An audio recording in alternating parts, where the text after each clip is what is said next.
that the sun shines down its power to all the world and makes the wind blow strong as it will. I wonder how gentle rains can fall upon the land, so lovely earth can stay lovely still.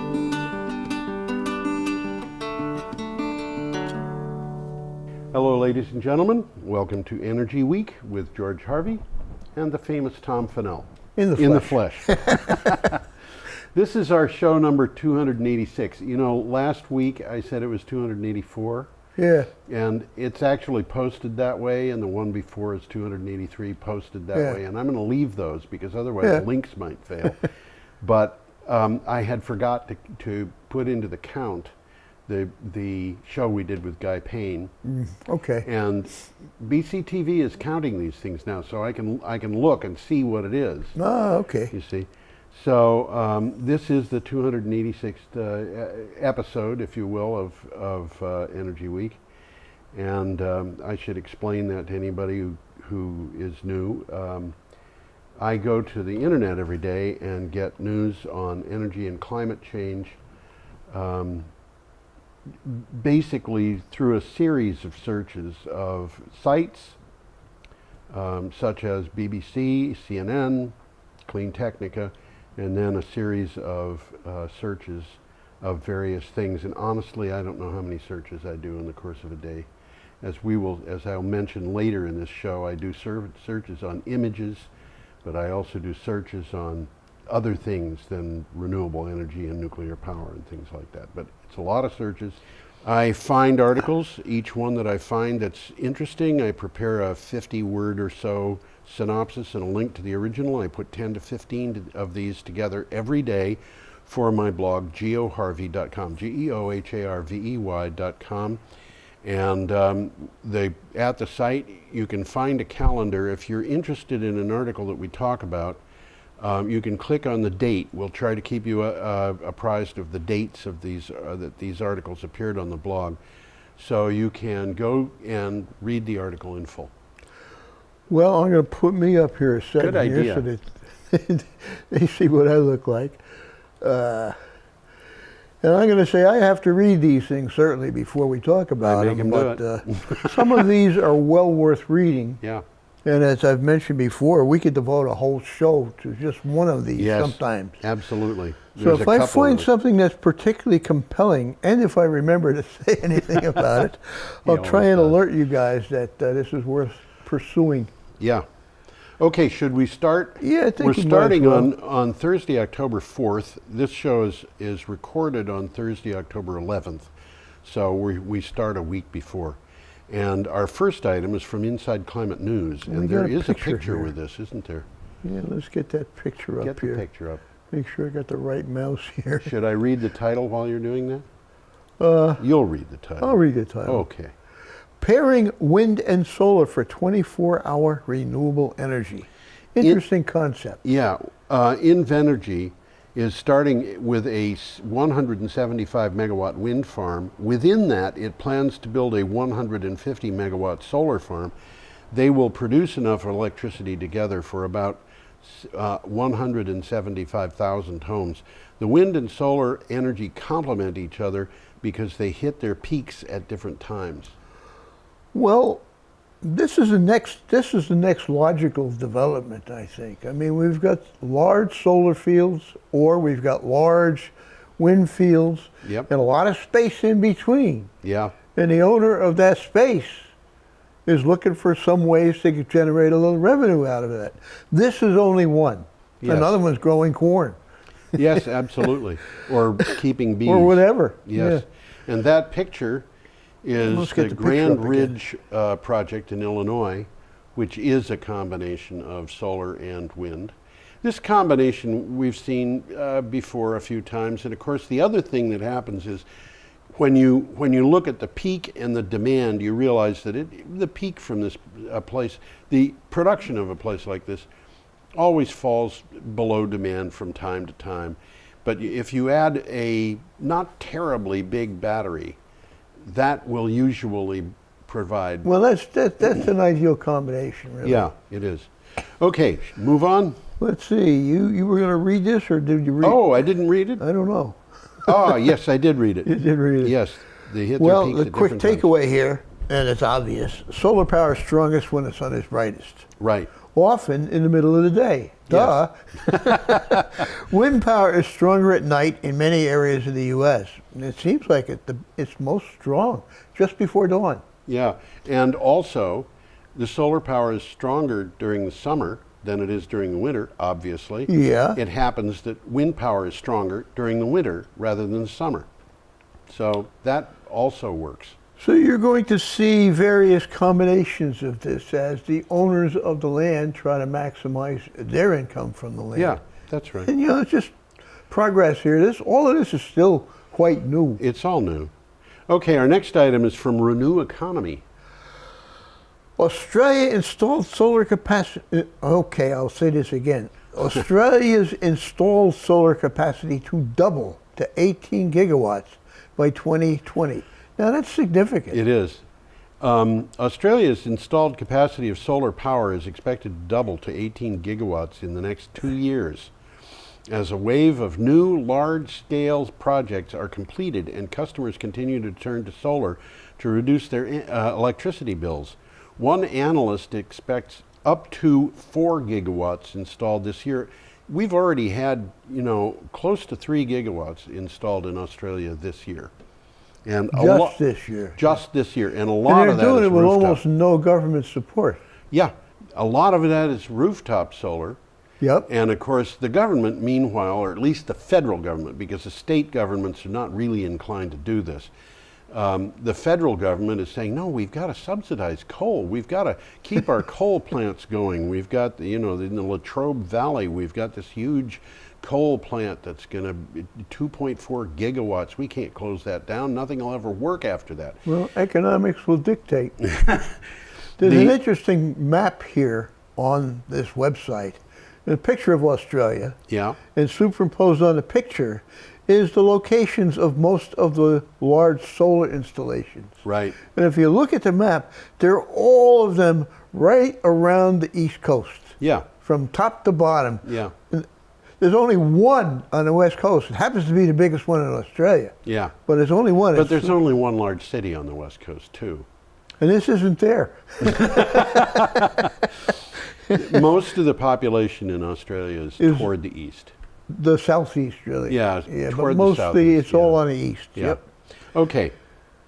We have a picture here. This is a little interesting, interesting one. We got a picture here. And this is from Waste 360.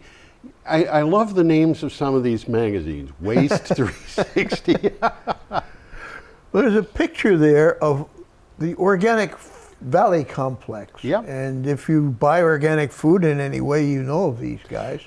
They sell their products in the co-op in Brattleboro. Definitely. They themselves are a co-op.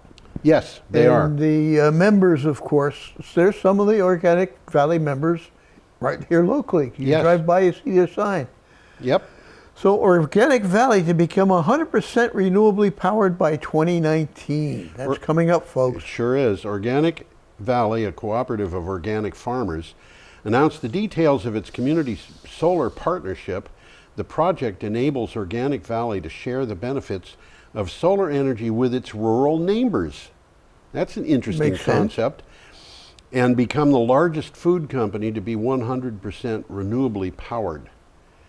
And I don't know, but I think that picture is a picture of the Organic Valley it's their complex. Headquarters. That's their headquarters. Yep. Yeah. Let me get it up again. Yeah, I'm sorry that picture is so fuzzy, but when I get these, I get the pictures from the articles, and when they appear fuzzy, I very often do a search to see if I can get one that's larger and therefore a better resolution. But this one is, well, you get the idea. Anyway. Well, I'm looking at it. I knew that I had something to say about it, but it doesn't seem Maybe you that I already have. said it. Organic Valley. Well, they're spreading it to their communities. Yes. Which surround this. Yeah. And there's 31 megawatts total capacity that Right. they're distributing. Because Right. each of these communities has solar and maybe even wind. Yeah. So it's an interesting development, a collaboration between Organic Valley and their communities. Yep. Okay, we are up to Friday, October 5th, and we have an item here from Harvard Gazette. The Harvard Gazette. Right. Large-scale wind power would require more land and cause more environmental impact than previously thought. And we'll be hitting this again We will indeed. again. As a matter of fact, I got something over the net last night that's saying the same damn thing. Yeah. And I'm wondering what's really going on here. Well, I can tell you, and I will when we get to the next item. This one just says, wind beats coal by any environmental measure, but that does not mean that its impacts are negligible. That much has been in quotes. Wind turbines cannot be extensively installed without atmospheric impacts that need to be considered. I think we should save. Well, that's happening, but it's not really very significant. Right. I think we should save this until Yeah, the next mention. 'cause there's more coming. And go on. The next item, and there's a picture for this, is from Renewables now. Yeah, let's get this guy up. Looks to Yeah, me let's like a do wind that. turbine. It sure does. Australia is set for more records in the annual RET accreditations. And RET is what? It's Renewable energy targets. That's what it is. it's renewable energy. Targets. It may be targets. Yeah. Okay. The Clean Energy Regulator in Australia said it expects more than 3.4 gigawatts of large-scale renewable power plants to be accredited under the renewable energy target. You were right, Tom. This year, and up to 4.3 gigawatts to follow in 2019. In 2017, there were 1.7 gigawatts of plants accredited. So what They we're looking doubled. what we're looking at here is 2017, 1.7, 2018, 3.4, 2019, 4.3. This is very rapid growth. And Well, it's economics. yeah, it's the same as that first article that we talked about where they were expecting maybe 4 gigawatts this year. Yeah. And of course, the 4 gigawatts would include projects that are not accredited under the renewable energy target. Yeah. So, okay, should we move on or do you have more on this? Yeah, I don't have anything on that one. No. Okay, our next item is from oilprice.com. Mexico could cut electricity prices by 40% with renewables. Mexico could see electricity prices drop by as much as 40% by deploying more renewable energy generating capacity. This is the conclusion of a study carried out by the Mexican Business Coordination Council, quoted by commodity information provider S&P Global Platts. Well, last year, 21% of Mexico's electricity came from renewables. Yes, So they're moving along. they are. The United States is behind them, but you know, the United States is behind a lot of countries. Okay. We are up to Saturday, October And we got a 6th. very interesting picture coming We up. do indeed. And this is a picture I want to talk about. So Tom, please leave it there. This is an article from Renews. And it says, Borwind Gamma nears finish line. I'll have to explain that. Borwind is the name of a collection of wind farms Yes. in the North Sea. Right. And they're all named Borwind, and that means Something. something, but I don't know that. Something. And Borwind Alpha, Borwind Beta, Right. Borwind Gamma. And what you're seeing there is a big box that goes up in the ocean to support Borwind Gamma. Well, basically, that's a substation. It's And a we've talked substation. about this Yes, before. we've talked all about these the things.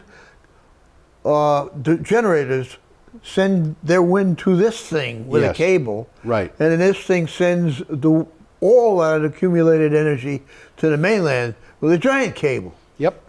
The 900 megawatt Borwind Gamma platform is set to reach the installation site in the German North Sea on schedule.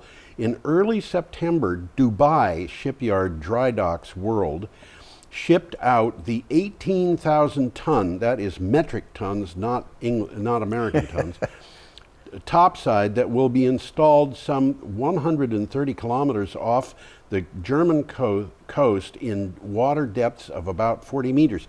Now, it's interesting to me, this picture is of a ship going through the Suez Canal.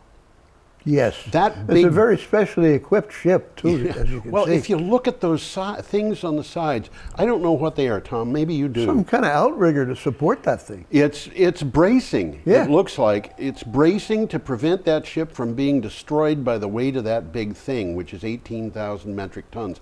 Now, just to get people to understand what this means, my father, my brother, and I believe, Tom, also you, served in the Navy on Fletcher-class destroyers. Yeah.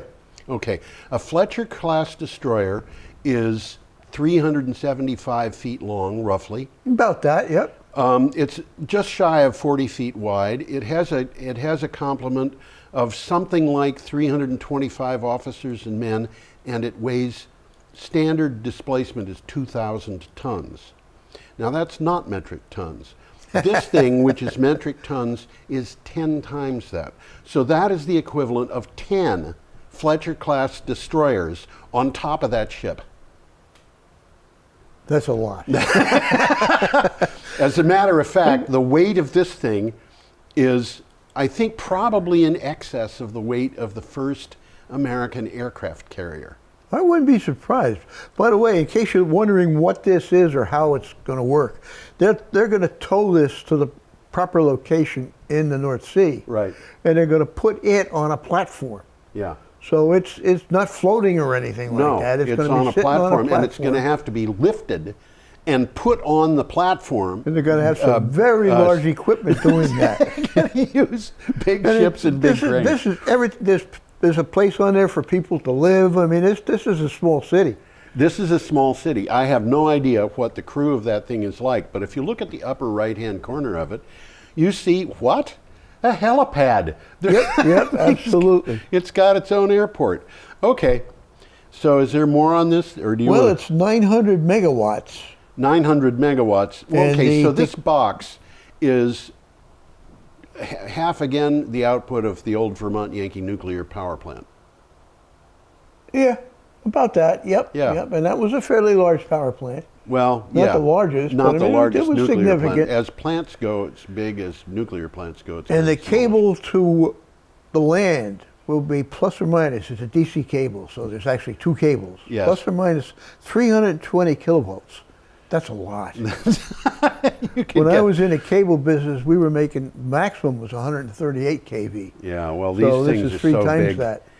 I don't know. These cables are getting so big that if you laid 2 6-foot sections down side by side, you could probably put a sleeping bag on top of them and sleep. Okay, should we go on, Tom? Yeah, Okay. we got a shocker coming up. We got a shocker coming up. This is from the National Memo. Perry releases study supporting coal subsidies. Who's Perry? Trump's DOE, this is Rick Perry, who used to be the governor of Texas and has been kind of talking about how to really get behind coal. So Perry is the energy secretary. He's the head of the DOE. Trump's DOE put together a bogus plan study to justify a proposal to prop up polluting coal-fired plants and financially failing nuclear plants. Keeping uneconomic power plants open for just 2 years could cost $34 billion to offset operating shortfalls. Wow. Well, Perry is claiming that closing coal and nuclear plants would threaten national security. Okay. But will. FERC turns around and says the plans to prop up coal and nuclear plants constitutes the greatest federal mortal hazard we've seen in years. All right, we've got a new guy on FERC who was appointed by Donald Trump, and he's very much pro-coal, pro-nuclear, so FERC might change its tune in the future. It very well might. Okay. It very well might. Okay, you got more on that? No, not really. Okay. Our next item is from Energy Voice, and we have another photograph. And we got another picture coming up. We here. do indeed. Well, that's kind of distressing yeah. looking. Something's wrong with the Do it again. Well, I got it again, but the last time I had you and superimposed I know, and I on don't it. know that people in the audience would actually see it that way. That We, might be a we see it here. thing So I of don't the know. monitor, Yeah, but I we hear try you. to get it right. Okay. Well, what this thing says is millions of Texas oil dollars flowing into a carbon fee fight in Washington state. Texas oil companies are pouring millions of dollars into Washington state to fight a ballot measure that, if passed, would create the nation's first carbon fee, raising the cost of gasoline and other fossil fuels and likely hurting demand for petroleum products. Well, it's kind of fair. It's a way of getting them to pay their own. You mean the carbon fee is yeah, fair. to pay the cost that they're avoiding, Yeah. and it's being paid by the taxpayer. I want to point out here, not all petroleum companies are behind this. That's correct. That's And correct. one of the things that appeared in the news, I think today, so we will talk about it next week maybe, is that ExxonMobil actually gave $1 million to an organization that's lobbying in favor of carbon fees. Well, I think the oil companies certainly know what's going on. Yeah. And, they know they're not going to get away with it forever. Hey, they've been getting away with it for a long time. Yes, they have. Other people have been paying their costs. What we're talking about here is what are called external costs. Exactly. People get sick because of air pollution that comes from emissions. And as a matter of fact, I've quoted this over and over and over again, but the American Lung Association of California did a study of all of the states that fall into a group that have certain laws about vehicles, and they included the state of Vermont. Mm-hmm. And according to their study, the medical expenses associated with the use of petroleum products for transportation only In Vermont. which is about half our use of petroleum products, costs the state, the people in the state, about $330 million a year, which is about $480 per person per year.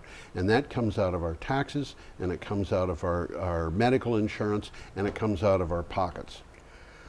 Well, I think that the big guys, BP, ExxonMobil, these guys, know what's going on.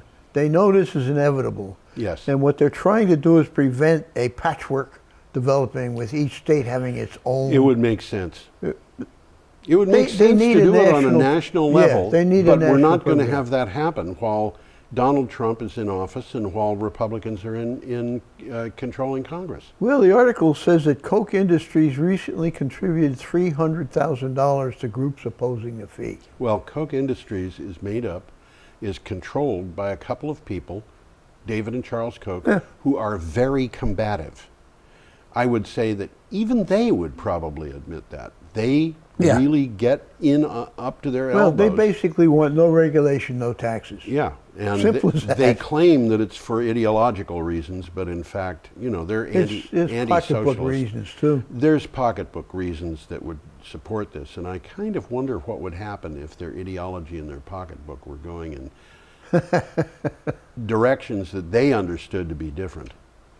They are, the Republicans in Congress are supporting subsidies for coal. A lot of them went into office saying we shouldn't be choosing winners and losers, and all of a sudden, when it looks like coal is losing, they choose to make it a winner. Okay. Well, let's move up to Sunday, October 7th. Good idea. We have an item from Clean Technica. The 29,000 home Sonnen community demonstrates the potential of neighborhood solar plus storage. It's an interesting article. It is. Sonnen makes batteries, by the way. But they're getting into the real estate business Yeah, to Sonnen sell batteries. is a big battery maker. It's kind of like Tesla. And in many respects, it's like Tesla. It was founded by two guys from Germany, and they're just kind of So guys. it's a German outfit. It's a German outfit. Sonnen is partnering with Mandalay Homes and Arizona Eco Development. Mandalay Homes is an Arizona developer. It's not in some Not other German. country.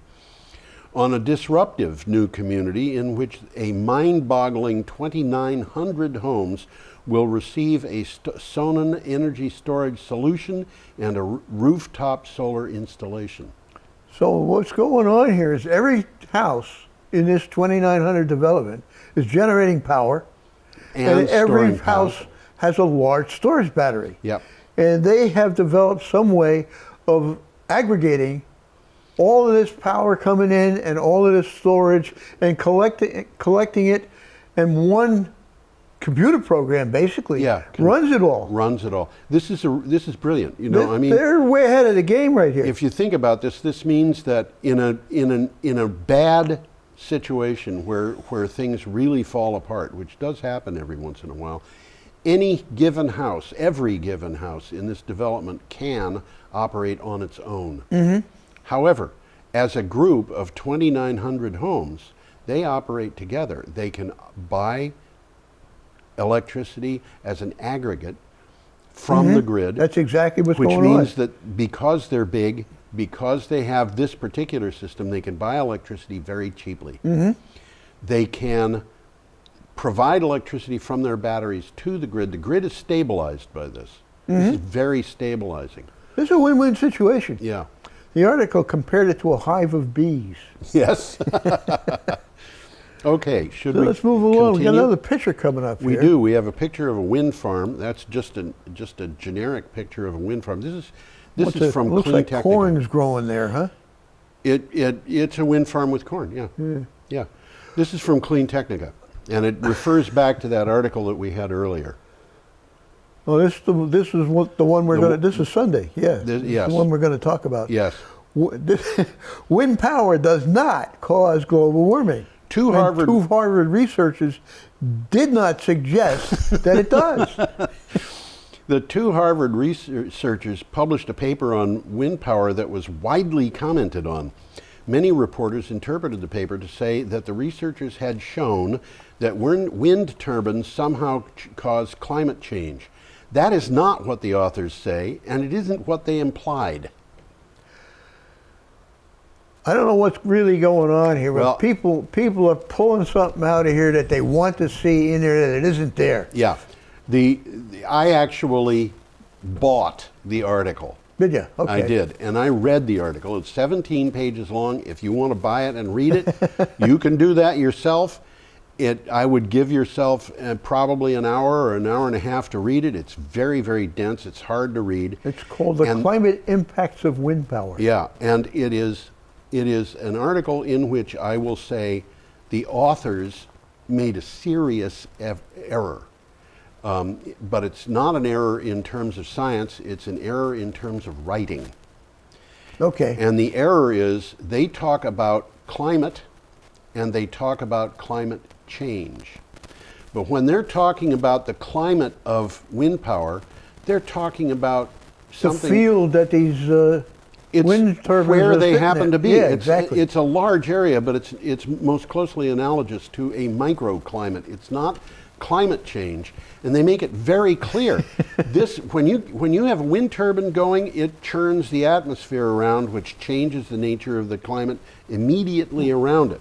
So it's a little bit different in that field, So yeah, but it's 5 miles away, nothing's happening. well, what they said was if you produced all of the electricity the United States uses by concentrating wind turbines in the Midwest, which of course is not going Couldn't to happen. happen, yeah. Couldn't happen.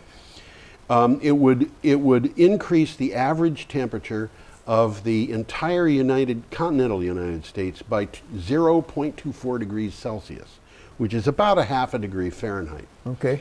And that would be greater than the amount of increase that we would get from climate change from coal burning plants for a few years. Okay. But the wind turbines, if you stop them, the climate goes back. Okay. With the coal plants, if you stop them, The it climate keeps getting warmer get worse because the warm up, there's a big lag in Yeah. there. Thermal lag. And they're talking about the coal burning plants. Why do they only produce that small amount in the United States? Well, the air that they put there coal emissions into blows around the world. Well, So they're comparing the global effects of coal with the local effects of wind turbines. And well, the stacks along the Ohio River, yeah, very tall. yeah, And when I lived in Rhode Island, they found out that cars in Providence yeah, were getting their paint damaged by acid rain that was coming from the sky. And they traced that rain to the Ohio coal burning Yes. plants. And and there's another external cost of running fossil fuels plants that the coal industry is not paying. they weren't for that. paying for it, no. They damage your cars, but they don't pay for it. They're like, I used to work right next to the ocean, and the parking lot where I worked, had some strange things going on in them, and one of them was I had a dent about that big around that had very funny kind of texture to it, right in the middle of the hood of my car. Like a seagull dropped an oyster or something? A seagull dropped a clam to break it on the asphalt. Yeah. They had learned that. They're pretty smart, aren't they? Yeah, aren't they?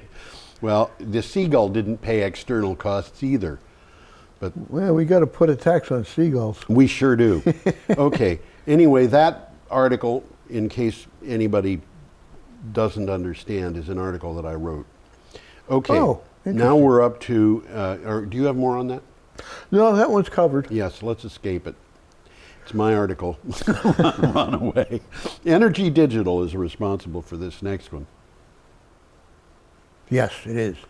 This is interesting. One third of companies in the UK have installed on-site battery storage. A Haven Power survey found that a third of UK companies have invested in on-site battery storage projects. Over half of British companies questioned would consider energy usage in their top 3 priorities, with many wishing to sell power back to the grid. Why not? Why not? Interesting thing here. It's not on this website, but it's in a website that's on this website. Okay. And there's a picture of solar thermal. Okay. There's a beautiful picture of what solar thermal really is. You know? Yep. You can see it right there, and Yep. it makes sense. Yes. I actually considered using that picture, Okay. but it doesn't make sense to use it in the context that we're talking, so I decided. There's still a good picture, though. It's a good picture. Yeah, Okay. save it for when we do have some solar We are thermal. up to Monday, the 8th of October. and Already? We have Wow. an item here from Renew Economy. 8 things you need to know about the IPCC 1.5 degree centigrade report. And the IPCC is the International Panel on Climate Change, and it's the United Nations. It's intergovernmental, actually, not international. Yes, did I say You said it- you're it's- correct. I'd rather say international, so I'm Intergovernmental. with you. While all countries committed to the Paris Agreement to limit global temperature rise to 1.5 degrees Celsius to 2 degrees Celsius, that's the range, which is 2.7 degrees Fahrenheit to 3.6 degrees Fahrenheit, major questions remain. How can the world achieve this temperature goal? And what happens if it doesn't? And this particular article provides 8 things to know. Well, we've got a little time, and I've got the 8 things, so Read 'em. I'll read them off real Absolutely, quick. but put your cell phone. I can do that. Okay. Here we go. Who's that? I'm waving goodbye. I'll get back to you, folks. The first one is limiting warming to 1.5 degrees Celsius requires major and immediate transformation. Yes. Now that's a mouthful, and it's right on the money. Yep. 2, the scale of the required low carbon transition is unprecedented. Yes. This is not good news. No, it's not. The third one is limiting warming to 1.5 degrees C can mean different things with different results. 4, a 1.5 degrees C limit to warming is not safe for all. And they explain all of these things in there. 5, risks associated with warming are substantially lower at 1.5 than at 2. Yes. Makes sense. Emissions will need to reach net zero around mid-century. Yes. Now that is something we really have to work on. Yes. All 1.5 degree C emissions pathways rely upon carbon removal to some extent. Right. Okay? And the last one is everyone.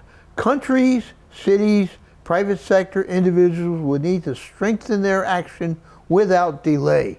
Yes. They're not playing around these No, they're guys. not playing around. But you know, there is one thing that I want to point out about this, and that is the price tag on this is $1.2 trillion a year worldwide. Okay. Okay. Now, again, for a different article, I really looked into that to find out what does that mean. Okay.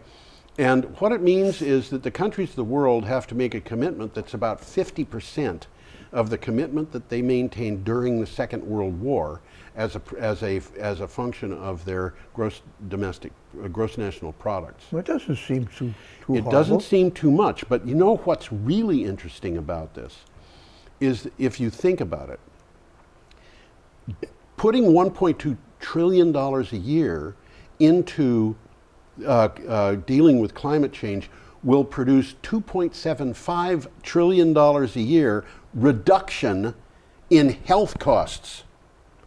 So it's more than a balance. Yeah, I mean, we are going to save more money than we're spending on this. And guess what? If you want a bonus, it's the biggest business opportunity that has ever come before human beings.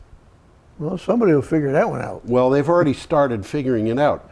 But for some companies and some individuals, this means They don't want any part of it. you've got to shut it down. You've got to shut Yeah. down. The coal industry is going to have to shut down. Net zero, that means practically in all of the oil industry is going to have to shut down, or they're going to have to figure out some way of not putting any carbon dioxide into the atmosphere that isn't drawn down someplace. Well, economics is going to play a big role because renewables are getting cheaper and cheaper and cheaper, and fossils are getting more and more expensive. Yes, and we're nuclear too. already seeing banks, you know, today, one of the things in the news, the World Bank. We talked about it. The thing where they said no to a coal burning power plant? No, but we talked about them talking about investments. Yeah. Kosovo. It was Kosovo. They wanted to build a coal burning power plant. The World Bank said, we are not going to loan you money for that plant. Why did they do that? Because Kosovo could get renewable energy with backup cheaper. So why would you loan them money to build a coal burning power plant? That makes sense. You know, well, they've got another reason here, which is a moral reason, if you will. So, Well, this was a pretty scary article. Yes, and it is. In it, there's a pretty scary image. yes, And it's talking about what a big difference a 0.5 degree of warming will make. And it's a graph in this image, and it's scary. yeah. Well, I think we should point out to people, if you are not worried about what would happen at 1.5 degrees Celsius, just think about what's happened at 1 degree Celsius. That's a good way of looking at it. And you know, here in That's Vermont, measurable. We know what's happened already. yeah, we've got a maple syrup industry that is declining on an annual, almost every year. Moving north. It's moving north. We've got fruit industries that are. Do you know we had such fun this year? We've been eating figs on an almost Yeah, you've been daily talking basis. about that. Yeah. We've been eating figs, folks, grown in Brattleboro, Vermont. Okay, the plants do have to go inside for the winter, but you know, I mean, would I have done this 35 years ago? No, but 35 years ago, another thing I would not have done is get bitten by a tick. Yeah. Because we right. didn't have any ticks. Now we've got not only ticks, but the Lyme disease they carry. Well, there's a quick And that's 1 takeaway out of degree. this article. Yeah.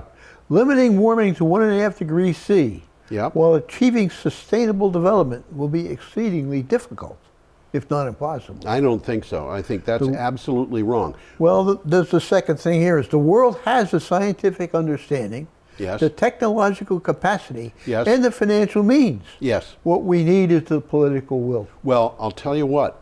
Yeah. That first statement was wrong. If we put the money into this, it means a lot of $1.4 trillion going into the fastest growing industries in the world. That's what it means. Okay. It means jobs. It means millions of jobs. And, you know, I mean, this is something that, yeah, Donald Trump can try to save the coal industry, but anyway.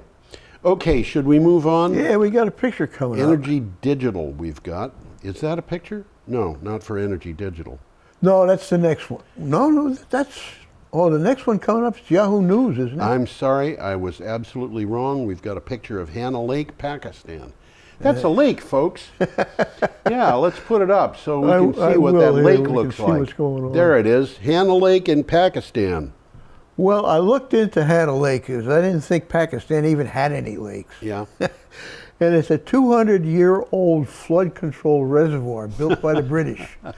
And it's 50 feet deep, it's very large, and it's been periodically dry over the years. Yeah, it's dry for a couple of years, it's wet for a couple of years. Okay, so this looks like a little bit of a fraud, but it's not. What do we say for the Well, for the it is title? definitely dry right now. It sure is.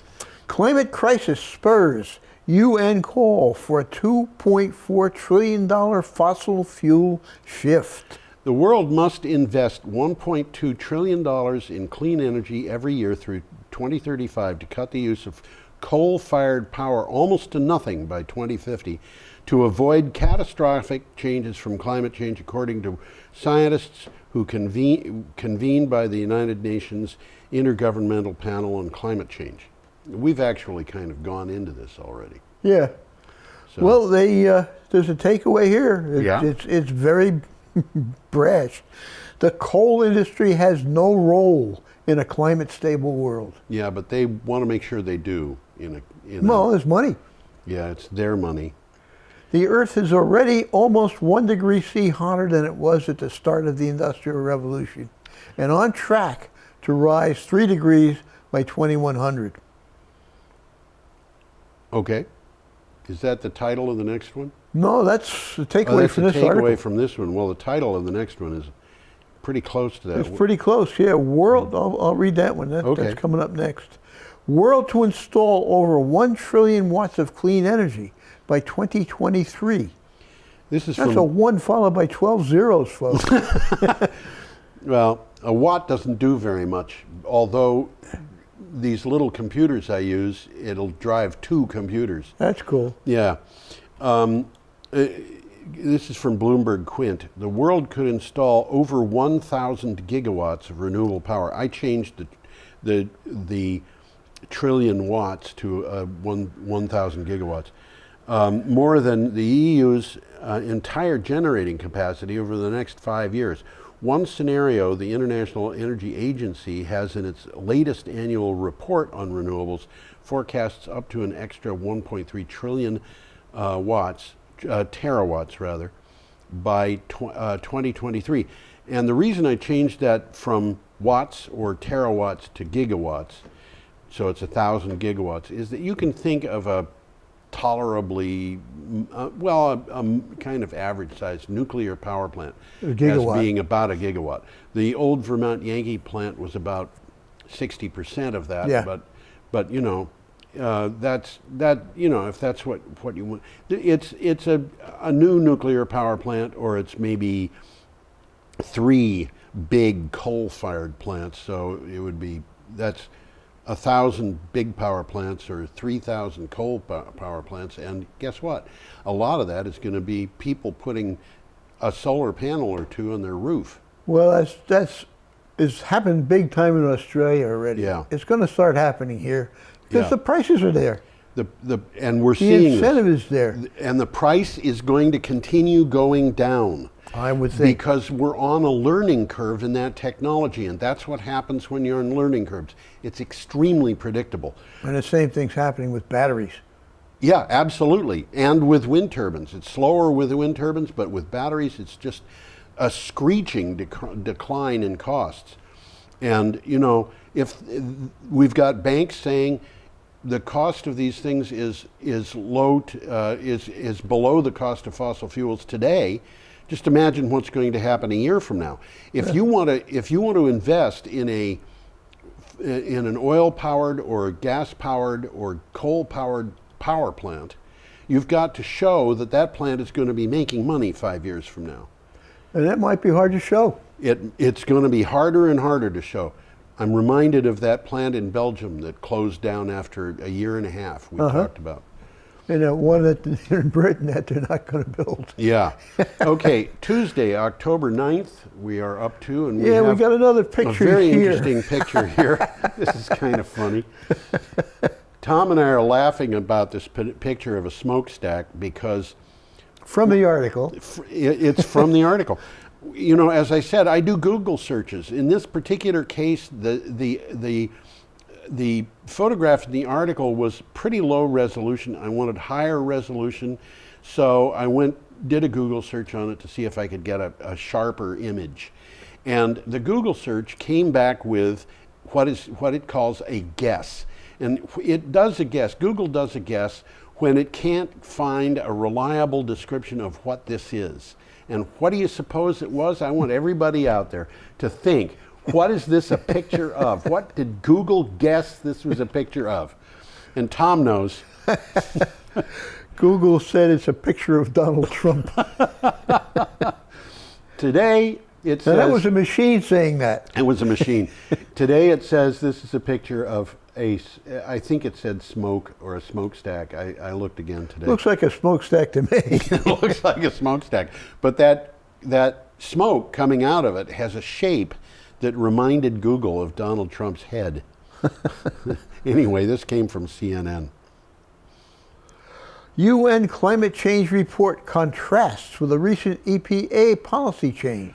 The IPCC report warning consequences would be drastic if rapid and far-reaching and unprecedented changes are not made to mitigate global warming, contrasts starkly with Trump administration policies decreasing federal regulation of greenhouse gas emissions. This is another scary article. It is. This is what's happened. All of a sudden, the press has got these scary articles, one after another, and it looks like, you know, and one of I forget who it was. I think it was one of the editors of the New York Times is saying, "Wait a minute, folks, we've got to cover this better." Mm-hmm. Like they should have been covering it better 5 years ago, but they're not. And I don't know if they're going to do that, but we'll see. Alrighty. You want to go on? Or? Yeah, might as well. There's not a lot more about this one that we haven't talked about. Yeah, well, already. The next one is kind of interesting. This is from PV Magazine International. It is, isn't it? Yes. Renewables are now the cheapest source of energy. Well, we've already talked about that on this show. Yep. Due to significant cost reductions, renewables are now often the cheapest source of energy, according to a statement from the European Bank for Reconstruction and Development. It's called the EBRD. The bank has issued a statement calling for, quote, step change, end quote, in investments. They want to get out of fossil fuels. They want to get in to renewable They power. gave us 2 steps here to reduce greenhouse gas emissions. 1, to increase the use of electricity. Yep. Okay, 2, to produce most of this electricity from renewables. The increase in the use of electricity is to get us away from fossil fuels for transportation, for heating, and as much as possible for industry. Well, what they're saying goes without saying. Large-scale investments in energy infrastructure are necessary to meet the global warming target. Yeah, absolutely. More about that, or should we go on? No, the next one's interesting. We got a picture coming up. This is a picture of the Tesla Hornsdale Power Reserve, which we've had picture after picture after picture of in the last few months. Well, this is a big development. It really is. And the article came from Clean Technica. I did not write it.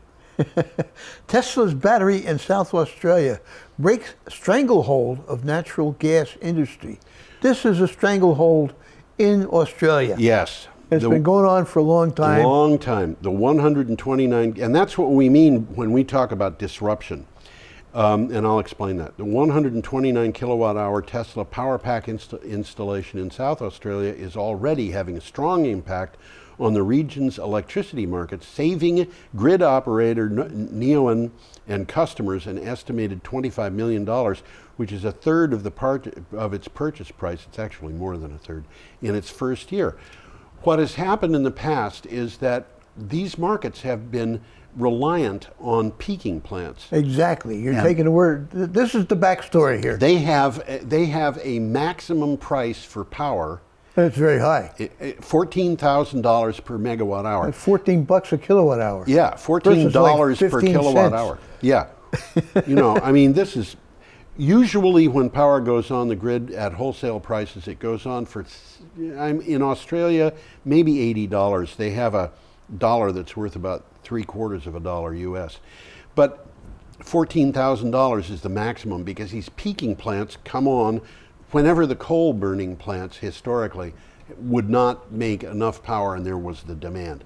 Now what's happening is the Tesla battery is providing. It's the peaking plant. It's the peaking plant. But guess what? These guys had a monopoly, though. They were They going had all the a way to the- monopoly, Yeah. and their monopoly has been undercut by this battery pack, and you know the peaking plants are basically out of business. Not entirely, but they're gonna be.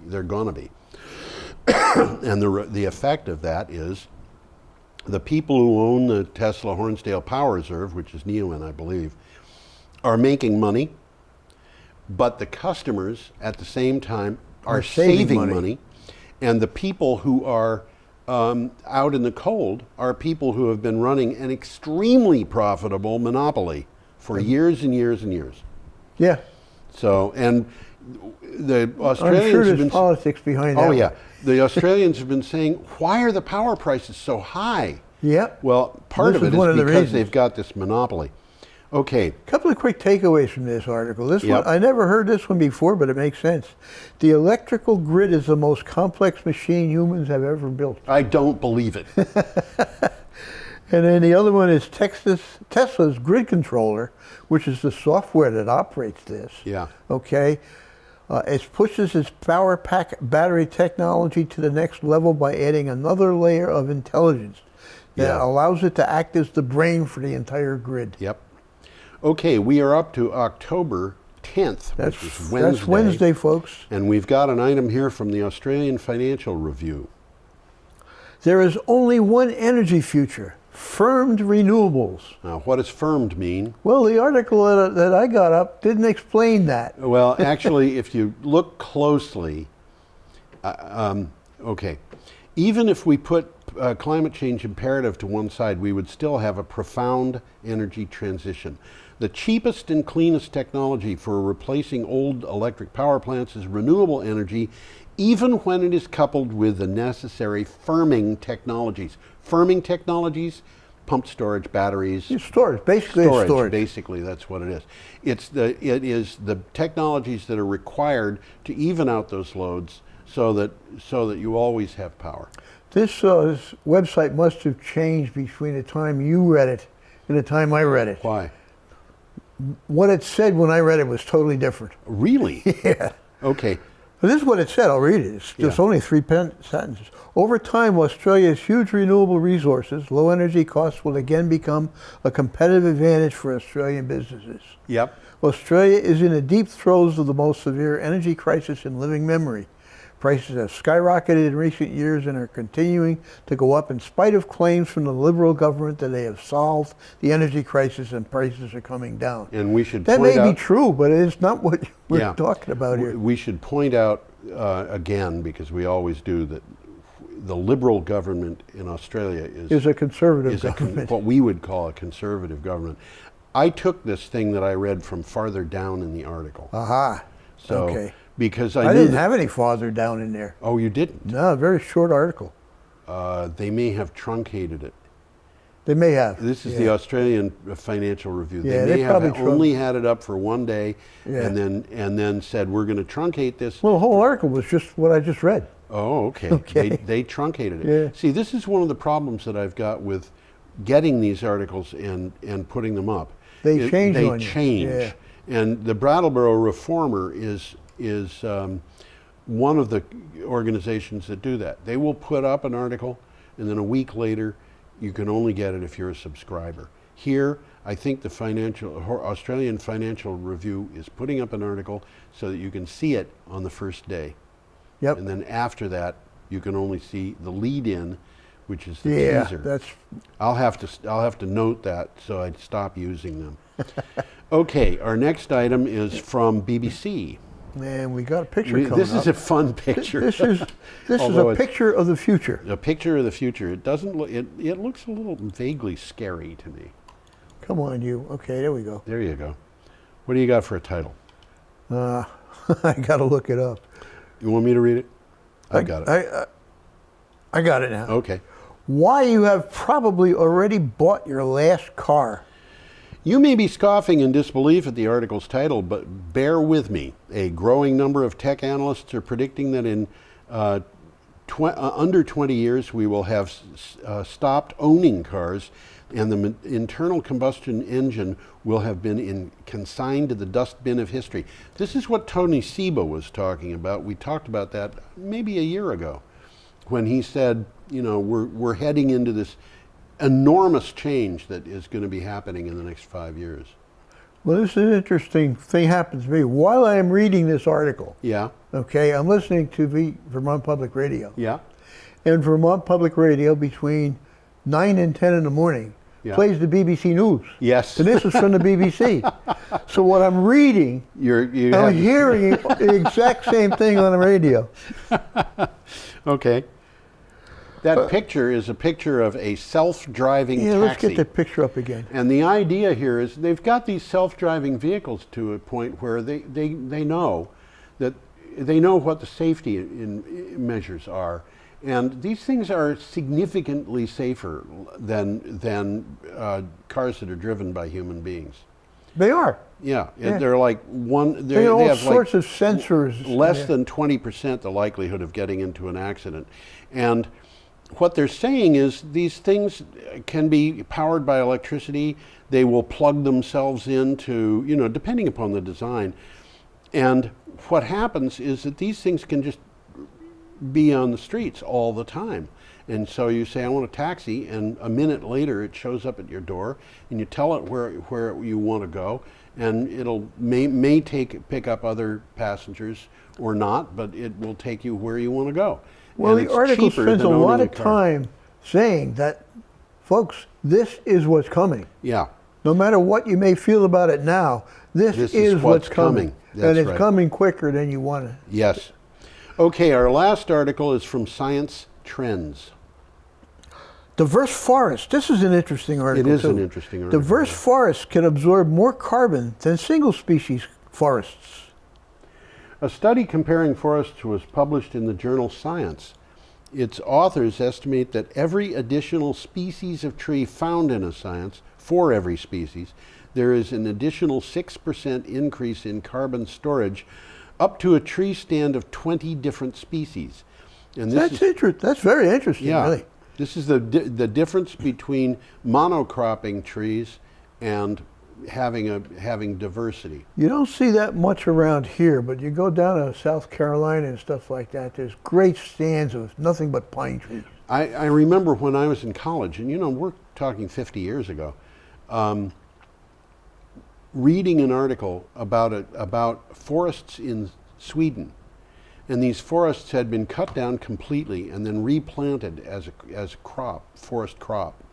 So they were single They were species. forests. monocropped, and there were no birds living in those forests. Well, it's interesting because species-rich forests also shelter biodiverse populations of wildlife. Wildlife, of course. If we And- want to have our bird population survive, and it's going to require all kinds of stuff.